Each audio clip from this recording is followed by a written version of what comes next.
Guys, we got a Twitter vote. Bring back DOGE staffer who made inappropriate statements via a now deleted pseudonym. You know, they never actually say what the inappropriate statements were. There was a DOGE staffer, just some Nazi fuck. Marco Elez, a 25-year-old software engineer. Elon, by the way, is really pushed to keep people from knowing who these, like, unelected, unappointed DOGE, you know, like, special agents are, who are just like running through the Treasury Department doing whatever the fuck they want. They're like kids. They're probably all groomed. Like, I imagine these are just the biggest soy posters in the private Tesla Discord or whatever.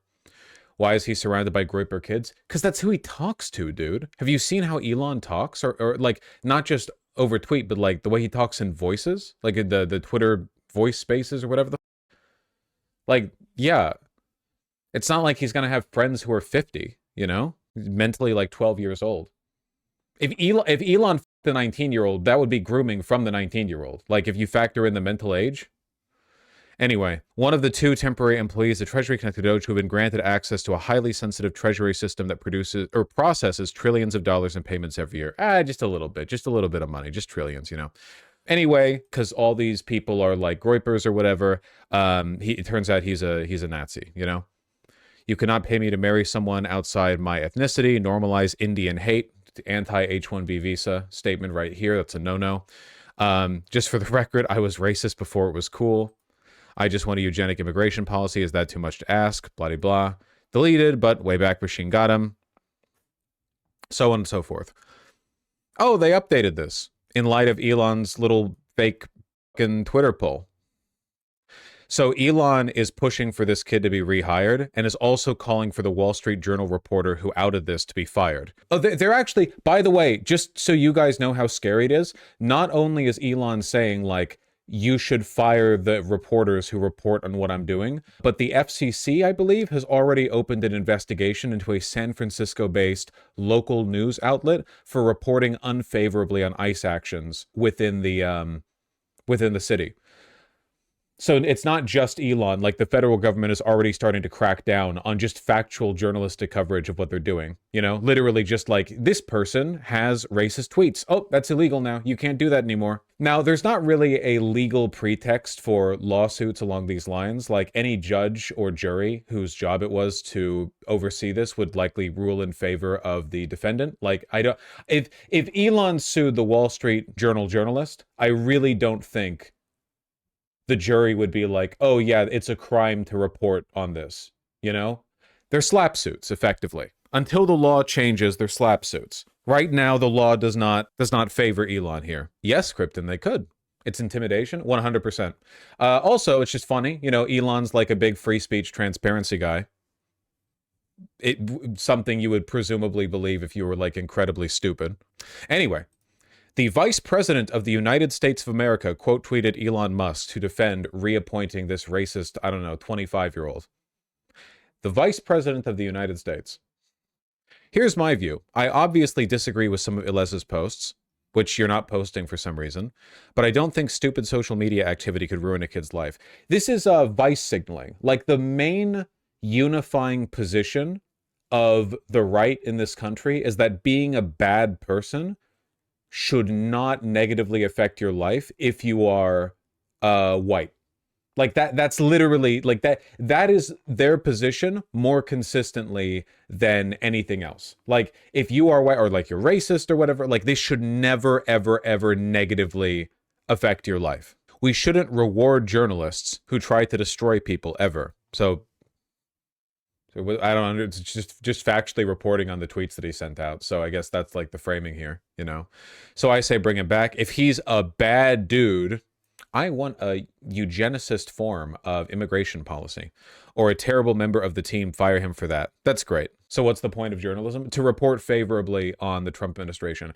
You know, I actually had this conversation with Charlie Kirk some years ago, where Charlie Kirk kept insisting over and over, and the right is very clear on this. The point of information is to affirm power. That's the only reason it exists. The point of education, especially in the context of American history, is to make you love your country and to whitewash it and to make you like a loyal servant.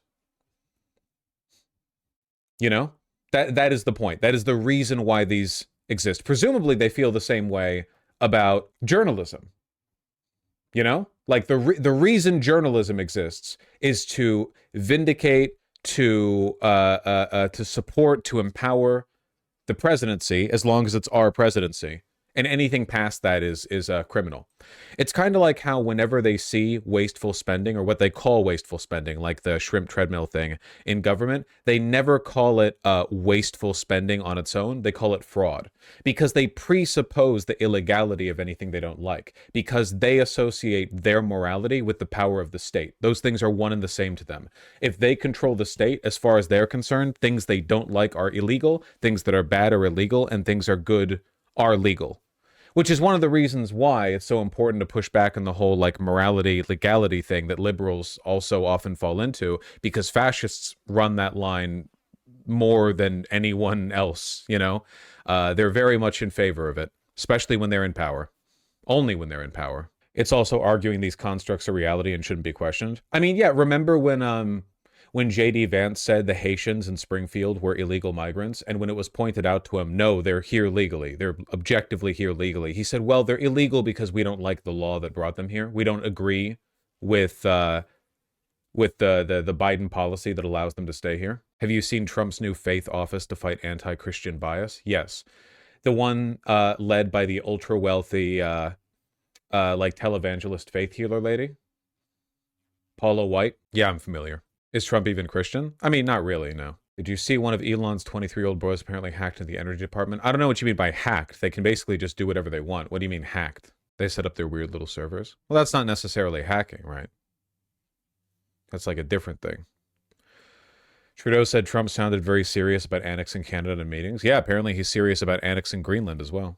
Yay, we finally have an atheist president. True! Have you seen Iowa dropping its COVID eviction rules from 30 days back down to only 3 days now? COVID eviction rules? What do you mean? Capella's sneezing. She must have drank water too fast. Not stopping her from running around. All right. I wonder if I can get Capella to chill out so I can show her off. Hey. Hello.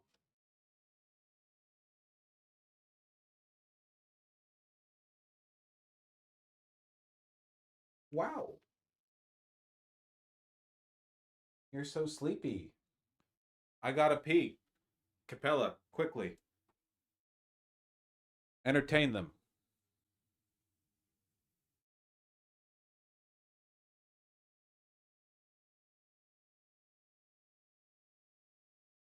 Very good. Keep it up.